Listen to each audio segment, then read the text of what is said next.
Nos acompaña don Álvaro Retana, gerente general de GTI, que nos va a evacuar todas las dudas. Don Álvaro, ¿cómo me le va? El saludo de las buenas tardes para usted. Feliz lunes. Muy buenas tardes, encantado de saludarlos, es un placer estar con ustedes. Don Álvaro, hemos tenido una consulta muy recurrente a través de las plataformas y es sobre este cambio que hay en la fecha para el registro de transparencia y beneficiarios finales. Hay que recordar que esto tenía un periodo específico, sin embargo, las autoridades del Ministerio de Hacienda, tomando en cuenta algunos factores, lo pasan del 1 al 31 de octubre este plazo. Entonces, tal vez consultarle qué es lo que se necesita para hacer el registro de transparencia y beneficiarios finales y por qué fue que se da este movimiento de fecha.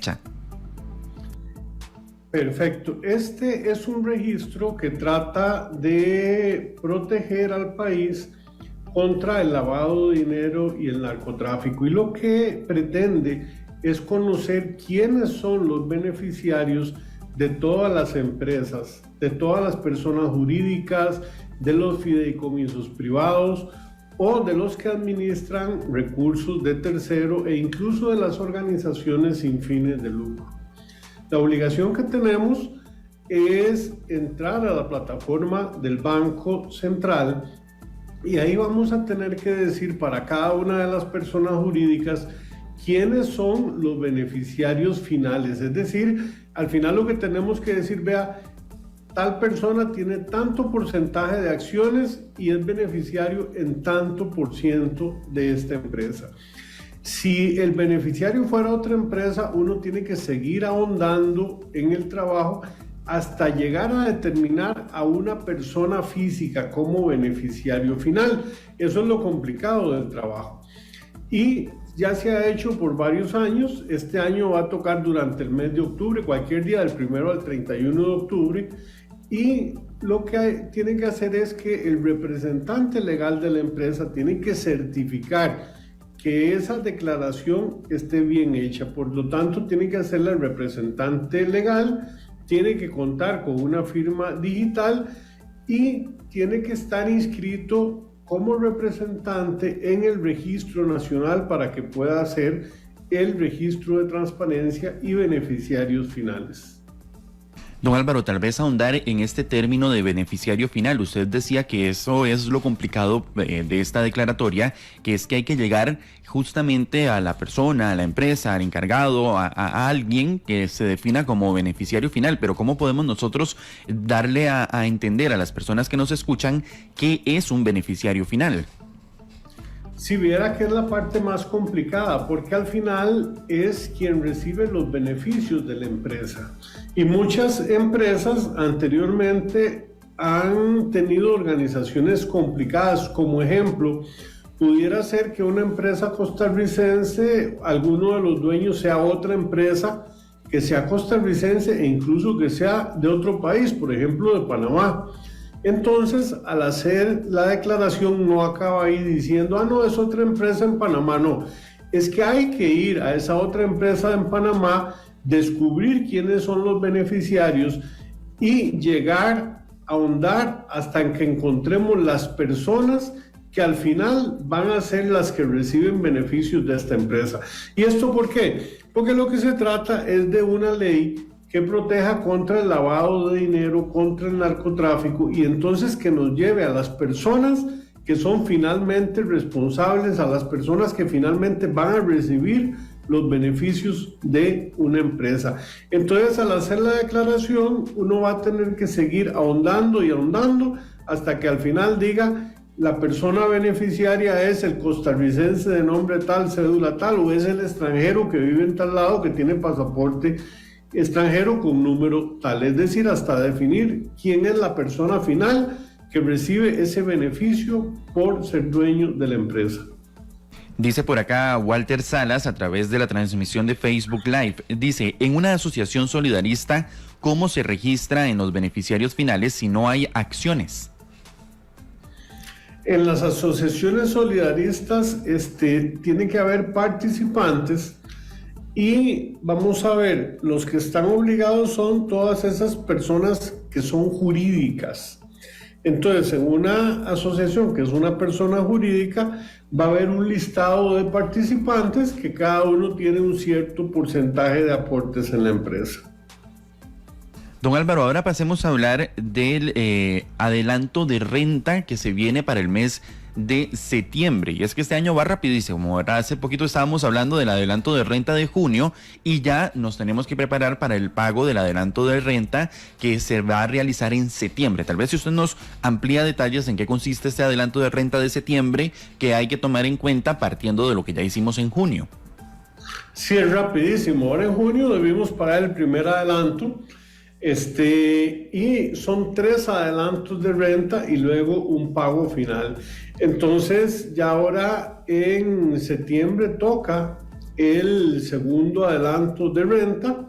Lo que pasa es que si uno no pagó el de junio, cuando entra a consultar cuántos adelantos tiene que pagar, va a encontrarse con que ahora tendría que pagar 2 adelantos de renta.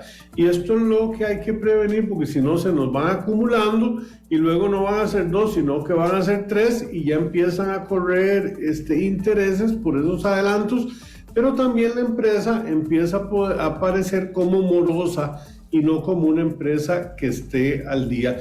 Entonces, si uno no cumple, el riesgo es que aparece moroso y que también empiezan a correr intereses moratorios por estar atrasado en esos pagos de los adelantos de renta. Don Álvaro, y se podría, no sé, digo yo, si a mí se me olvidó hacer este pago del adelanto de renta de junio, ¿podría yo unir los dos y ponerme al día con este segundo adelanto o tengo que hacer el proceso de forma independiente para poder ya ponerme al día? Entra al banco, cuando tenga plata paga el primero y luego paga el segundo. En el banco le van a aparecer como separados, pero eso se puede hacer el mismo día sin ningún problema, siempre y cuando uno tenga el dinero. ¿Y sería necesario hacer algún tipo de arreglo de pago? Tomando en cuenta que me imagino que si no hice el primer pago, me corren intereses o algún tipo de multa. No, no es necesario hacer un arreglo de pago, pero sí es importante para las empresas que si este año va mal, es decir, puede ser que durante los 2 años anteriores a la empresa le haya ido bien, haya tenido pagos de renta que son cuantiosos, pero este año el negocio está mal. Entonces ahí sí debería ir a Hacienda e informar que hubo un cambio en la situación económica de la empresa, que no están saliendo las cosas tan bien como los años anteriores. Presenta los documentos de cuánto es la estimación de renta para este año y en Hacienda le van a hacer un ajuste a los pagos, se los van a rebajar y se los van a poner según el estimado que uno logre demostrar en Hacienda. Es decir, si el año pasado le fue muy bien y este año no, puede que le reduzcan a la mitad o a la cuarta parte, dependiendo de las proyecciones que uno presente en Hacienda, ese valor de los pagos parciales de renta. Dice por acá el número terminado en 2224 a través de la plataforma de WhatsApp, el 899-335-935. Dice, ¿podrían aclararme cuáles son los impuestos que se deben pagar y declarar en agosto? Con todo gusto. El 15 de agosto, que es Día de la Madre, tocaría pagar los impuestos. La fecha se traslada para el 16. Y básicamente los más importantes, entre otros, porque hay una lista larga que está en la página de Hacienda, son el impuesto al valor agregado. Hay que declararlo y pagarlo ese día, 16 de agosto. Y luego los impuestos de renta sobre capital inmobiliario y capital mobiliario. Todas las personas que tienen alquileres de viviendas, de locales, de oficinas, entonces pagan impuestos de renta de capital inmobiliario, y los que tienen arrendamientos de vehículos, de maquinaria, de equipo e incluso arrendamientos de dinero, pagan impuesto de renta por alquiler de capital mobiliario.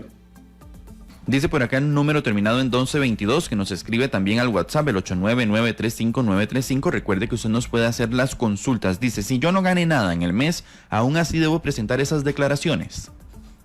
Es correcto, si no tuvo ventas en el mes, siempre hay que presentar las declaraciones, pero las presenta en cero. El problema de no presentar una declaración en cero es que hay una multa por no presentar una declaración que es de 231.100 colones. Entonces, si no hizo ventas, presenta la declaración en cero y no tendría que pagar esa multa de 231.100 colones. Don Álvaro, ¿y qué es lo que tiene que hacer uno cuando se equivoca en un tipo de declaración de impuestos? Porque usted sabe que uno es medio atarantado, ¿verdad? Y tal vez pone un número de más o se equivocó en una letra, etcétera. ¿Qué pasa cuando uno se equivoca en una declaración? Bueno, las declaraciones se presentan en el sistema ATV en Hacienda, se pueden imprimir y llega un resumen al correo también con lo que uno hizo en la declaración, y si al revisarla se da cuenta que hay un error porque digitó mal un número o porque algún dato está malo, entonces se puede presentar una declaración correctiva para enmendar la situación y poner los números correctos. Esto no tiene ningún límite para presentación, ni tampoco le van a cobrar una multa por presentar una correctiva, y se pueden presentar sin ningún problema. Entonces, cuando alguien comete un error en una declaración, hace otra declaración corrigiendo la que tiene ese error. Don Álvaro, bueno, hace pocos días, hace algunas semanas, la Dirección General de Migración o de Tributación más bien, del Ministerio de Hacienda sancionó casi a 300 establecimientos comerciales por no emitir una facturación electrónica, por no entregarle a los clientes una factura electrónica. Me enteré por acá que ustedes van a estar dando una capacitación sin costo alguno sobre facturación electrónica, y creo que queda perfecto tomando en cuenta que pues hay negocios que no están entregando la factura electrónica, tal vez sea por desconocimiento incluso, y puedan capacitarse con GTI. Sí, en realidad fue terrible lo que pasó con el ministerio, porque de los negocios que visitaron, una tercera parte salieron sancionados y las multas fueron en promedio de más de 900.000 colones a cada negocio. Es decir, lo que están encontrando en la calle es que muchos negocios están incumpliendo. Incluso fuimos testigos de ver negocios cerrados con el sello de tributación por no estar cumpliendo. Antes de tener una multa de promedio 900.000 colones, la capacitación con nosotros es gratis y puede ayudar a despejar las dudas. Hoy, por ejemplo, tuvimos una capacitación a las 10 de la mañana, hoy tenemos otra a las 3 de la tarde, el próximo miércoles tenemos a las 10 de la mañana, miércoles 24, el viernes de esta semana tenemos a las 2 de la tarde, el viernes 26, incluso tenemos sábado 27 a las 10 de la mañana, capacitaciones en factura electrónica. ¿Dónde vemos los horarios? En Facebook los podemos encontrar, o llamando al contact center al 2105-4400 para poder apuntarnos en las capacitaciones que son totalmente gratuitas. Hay tanto de factura electrónica como de quede claro para aprender a hacer las declaraciones y no tener multas por no presentación de estas declaraciones. Don Álvaro, tal vez si usted nos recuerda entonces los números de teléfono, el WhatsApp y también el correo electrónico donde nos podemos comunicar con GTI si tenemos algún tipo de consulta y también para recibir este tipo de asesorías. Con todo gusto. Para consultas estamos 24/7, así que no se preocupen por llamar fuera de horas de oficina al 2105-4400, llamada por teléfono, o en el WhatsApp 6128-6044. Bueno, ahí están los contactos entonces. Muchas gracias a don Álvaro Retana, gerente general de GTI Facturación Electrónica, que nos acompañó esta tarde. Y si usted tiene algún tipo de consulta, ya sabe dónde contactarlos. Finalizamos así la sección.